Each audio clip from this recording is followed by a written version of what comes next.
बिस्मिल्लाहिर्रहमानिर्रहीम। अस्सलाम वालेकुम व्यूअर्स, मैं हूं डॉक्टर अदर हुसैन। व्यूअर्स, मैं तकरीबन 6 माह के बाद अपनी वीडियो जो है वो दोबारा से बना रहा हूं, क्योंकि मैं आउट ऑफ कंट्री था। मैं अमेरिका और यूरोप के ट्रिप पर गया हुआ था। तो 6 माह के बाद जो है मैं दोबारा आप लोगों से मिल रहा हूँ। उम्मीद है आप लोग खैरियत से होंगे। तो हम अपनी वीडियो शुरू करते हैं। आज हमारी वीडियो का जो मौजू है वो है ऑटिज़म। ऑटिज़म एक ऐसी बीमारी है जिसको हम कह सकते हैं कि ये न्यूरो डेवलपमेंटल डिसऑर्डर है। इसमें होता ये है कि बच्चा जो है उसके ब्रेन की जो पूरी नशो नुमा है वो नहीं हो सकती किसी वजह से, और बच्चे में काफ़ी जो बिहेवियर इश्यूज हैं वो आ जाते हैं और कुछ मेंटल एबनॉर्मेलिटी आ जाती है। मसलन बच्चा जो है ऑटिज़म का जो पेशेंट बच्चा होता है वो आई कांटेक्ट नहीं करता। वो बहुत देर से चलना शुरू करता है, बोलना शुरू करता है बहुत देर के बाद। इसके अलावा वो अपने और पराये में, अपने माँ बाप में या अपने जानने वालों में या गैर लोगों में वो बच्चा तमीज़ नहीं कर सकता। इस तरह जो बच्चा होता है, बाज़ औक़ात जब हम स्कूल में दाखिल करवाते हैं तो उसके टीचर्स वो कहते हैं जी आपका बच्चा जो है वो आई कांटेक्ट नहीं कर रहा, वो हमारी बातों को समझता नहीं है, तो आप उस बच्चे को जो है वो किसी स्पेशलिस्ट से चेक करवाएं। तो जो स्पेशलिस्ट है वो बताता है कि आपका बच्चा ऑटिस्टिक है, ये ऑटिज़म का पेशेंट है। क्योंकि बच्चा जो होता है ऑटिज़म का, उसकी कुछ ख़ास उसमें करैक्टर्स होते हैं। आमूमन जो है वो ऑटिस्टिक जो बच्चा है वो एक जगह पे टिक कर नहीं बैठता, वो मुसलसल मुतहर्रक रहता है। दूसरे नंबर पर वो आई कांटेक्ट नहीं करेगा। अगर आप उस बच्चे का नाम लेके उसको बुलाते हैं तो वो रिस्पॉन्ड नहीं करता। इसके अलावा उस बच्चे को अपनों में और दूसरे लोगों में कोई ख़ास तमीज़ नहीं होती। उसको पता नहीं चलता कि ये गैर है या मेरे पेरेंट्स हैं या कोई अपना है, उसको समझ नहीं आती। और वो एक चीज़ पर फोकस नहीं कर सकता। वो बातें भी बाज़ औक़ात नहीं कर सकता। बाज़ औक़ात वो ज़्यादा 3.5 साल की उम्र, 4 साल की उम्र होने तक भी वो पूरे तौर पर बोल नहीं सकता। और अगर वो बोलेगा भी तो वो कोई एक लफ्ज़ बोलेगा। मसलन जैसे उसने रोटी के लिए कहना है तो वो कहेगा रोटी, ये नहीं कहेगा मुझे रोटी दो। तो वो पूरा सेंटेंस नहीं बोलेगा, वो एक ही वर्ड बोलेगा और बाज़ औक़ात एक ही वर्ड को बार बार रिपीट करता है। अगर उसको आप कोई टॉयज़ देते हैं तो उसमें वो टॉयज़ में जो है वो एक ही टॉय के साथ, एक ही खिलौने के साथ वो मुसलसल खेलेगा और उसको वो मिस करेगा। और अगर वो खिलौना है, कोई गाड़ी है, उसके व्हील्स हैं, तो वो घूमते हुए जो पहिए हैं उनको मुसलसल बगौर देखता रहेगा। जो भी चीज़ जो मूवमेंट कर रही है उसको वो बगौर देखेगा।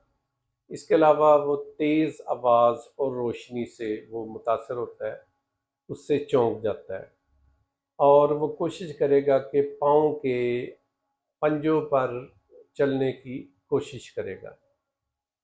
तो इसमें बच्चा जो है वो कुछ, वैसे ये बच्चा इंटेलिजेंट होता है लेकिन वो लर्न नहीं कर सकता क्योंकि वो एक चीज़ पर फोकस नहीं कर सकता।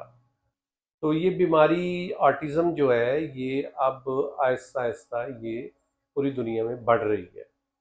तो अब हम आते हैं कि इसकी बीमारी की वजूहात क्या हैं। इस बीमारी की जो असल वजह है वो तो अभी तक मालूम नहीं है, लेकिन कुछ ऐसे फैक्टर्स हैं जिनसे हम कह सकते हैं कि बीमारी हो सकती है। इसमें एक तो जेनेटिक फैक्टर है, विरासती है, कि अगर पहले आपके इस तरह के बच्चे हुए हैं या फैमिली में कोई ऐसे बच्चे हैं तो उनमें ऐसा बच्चा भी पैदा हो सकता है। या अगर पहले कोई बच्चा ऑटिस्टिक पैदा हुआ है तो बाद में भी चांसेस हैं कि ऐसा बच्चा पैदा हो जाए।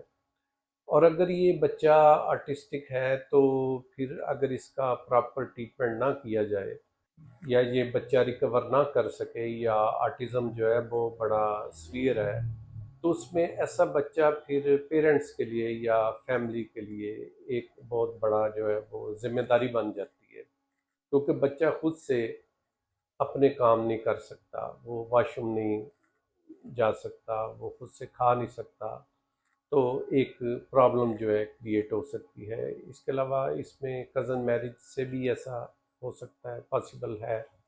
اس کے علاوہ وہ خواتین جو کہ جن کی بہت دیر کی عمر میں شادی ہوتی ہے، کوئی 35-40 ایئرس ان بٹوین، اگر وہ پریگنینسی کنسیو کرتی ہیں تو ان کا بچہ بھی آٹسٹک ہو سکتا ہے۔ اگر فیمیل کو کوئی نیوٹریشنل پرابلمز رہی ہیں ڈیورنگ پریگنینسی، اس میں بھی ایسا ہو سکتا ہے، یا اگر جو مدر ہے وہ پریگنینسی کے دوران شدید ڈپریشن میں، انزائٹی میں رہی ہے، تو اس کا بھی افیکٹ ہو سکتا ہے۔ اس کے علاوہ یہ بھی کہا جاتا ہے کہ جو سکرین ہے، جو جیسے موبائل فون ہے، لیپ ٹاپ ہے، تو ان کی ایفیکٹس بھی ہو سکتے ہیں۔ تو بہرحال اس کی بہت ساری جو ہے وہ ریزنز ہیں۔ تو یہ بیماری ایک بہت بڑا بذات خود ایک مسئلہ ہے اس بچے کے لیے، نہ صرف بلکہ ان لوگوں کے لیے، فیملی کے لیے، اور فیملی کے دوسرے لوگوں کے لیے بھی یہ ایک پرابلم ہوتی ہے، اور سم ٹائمز یہ ایک بہت بڑا جو ہے وہ ایک ذمہ داری اور بوجھ بن جاتا ہے۔ تو ہومیوپیتھک میں اس کا علاج جو ہے وہ کیا جا سکتا ہے، اور اس کے اچھے رزلٹ ہیں ہومیوپیتھی میں۔ تو چونکہ یہ ایک بہت ہی کمپلیکس ڈس آرڈر ہے، ایک بڑی پیچیدہ قسم کی یہ ایک بیماری ہے، تو اس لیے اس کا جو علاج ہے وہ ایک ماہر ہومیوپیتھ ڈاکٹر ہی کر سکتا ہے۔ تو یہ جو ویڈیو ہے اس کا مقصد آپ کو جسٹ ایجوکیٹ کرنا ہے۔ اس کے لیے کچھ ہومیوپیتھی میں چیدہ میڈیسن ہے، وہ میں آپ کو بتا دیتا ہوں۔ ایک اس میں میڈیسن ہے برائٹا کار، ایک میڈیسن ہے کالیفاس، اسٹرامونیم، توجا، کارسینوسن۔ یہ ڈفرینٹ میڈیسن ہے، کیونکہ یہ بیماری جو ہے یہ اس لیے ہوتی ہے کہ دماغ کے اندر جو گروتھ ہے وہ پورے طور پر نہیں ہو سکی ہوتی، تو اس وجہ سے یہ ایک نیورو ڈیولپمنٹل ڈس آرڈر پیدا ہو جاتا ہے۔ تو اگر آپ کے بچے کو یا آپ کے کسی جاننے والے کو ایسا مسئلہ ہے تو اس سے پریشان ہونے کی ضرورت نہیں ہے۔ آپ اپنے قریبی ہومیوپیتھک ڈاکٹر سے کانٹیکٹ کریں، یا آپ میرے واٹس ایپ نمبر پر مجھ سے رابطہ کر سکتے ہیں، تو انشاءاللہ اس کا جو ہے وہ اللہ کے فضل سے اس کا علاج ہو سکتا ہے۔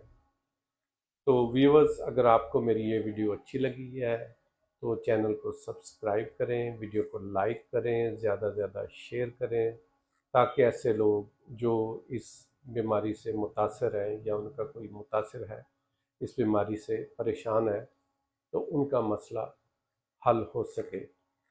تو انشاءاللہ ملتے ہیں ایک نئی ویڈیو کے ساتھ۔ تو اس کے علاوہ یہ کہ اگر آپ مجھ سے کنسلٹ کرنا چاہتے ہیں تو آپ مجھ سے اپائنٹمنٹ لے سکتے ہیں۔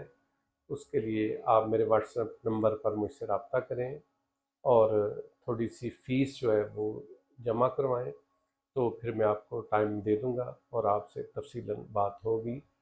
اگر آپ لاہور میں رہتے ہیں تو آپ میرے کلینک پر آ سکتے ہیں، اگر آپ لاہور سے دور ہیں تو میڈیسن جو ہے وہ ہم آپ کو کوریئر بھی کر سکتے ہیں۔ تھینک یو، اللہ حافظ۔